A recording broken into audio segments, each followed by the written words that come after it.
Баршаңызға қайырлы күн достар, сіздермен Балжан. Бүгін сіздерге өте дәмді болып шығатын блинчиктің рецептін ұсынамын. Егер де сіздердің блинчиктеріңіз дұрыс шықпаса, осы видеоны соңына дейін қараңыздар.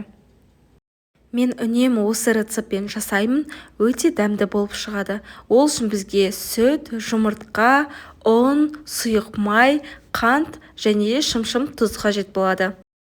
Алдымен ыдысымызға жұмыртқамызды саламыз.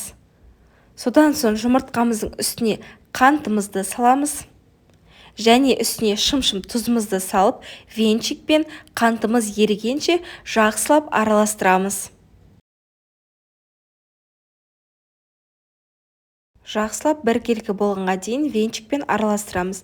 Араластырып болғаннан соң жұмыртқалы массамызды араластыра отырып, үстіне сүтімізді құямыз.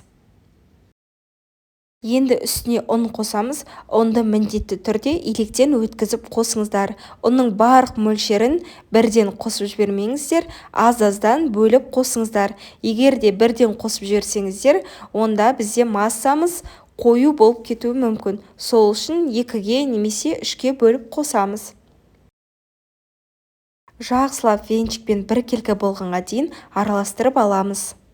Достар, егер менің каналыма тіркелмеген болсаңыздар, тіркеліп алыңыздар. Менің каналымнан кез келген рецепті таба аласыздар.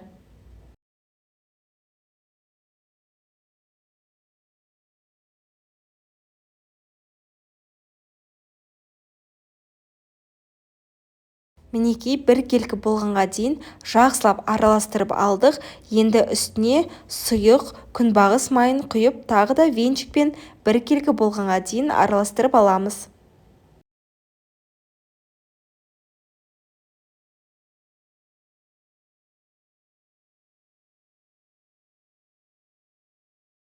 Мінекей блинчигіміздің қамыры дайын. Енді оны сковородкада пісіріп аламыз. Енді қызып тұрған сковородкамызға бір шөміштен құйып пісіріп аламыз. Сковородкамыздың үстіне ешқандай да май жақпаймыз, тек қана жақсылап қыздырып аламыз. Қызып тұрған сковородкаға блинчиктерімізді құямыз. Сол кезде осындай тесіктер пайда болады. Жан-жағы қызарғаннан кейін келесі бетіне аударып, келесі бетінде осылай қызартып пісіріп аламыз. Сіздерге тағы біреуін көрсетейін. Қыздырып алдық. Енді үстіне бір шөміш блинчигімізді құямыз. Астыңғы беті қызарғаннан кейін осылай қасықпен немесе кез келген затпен алдымен жан-жағын босатып аламыз.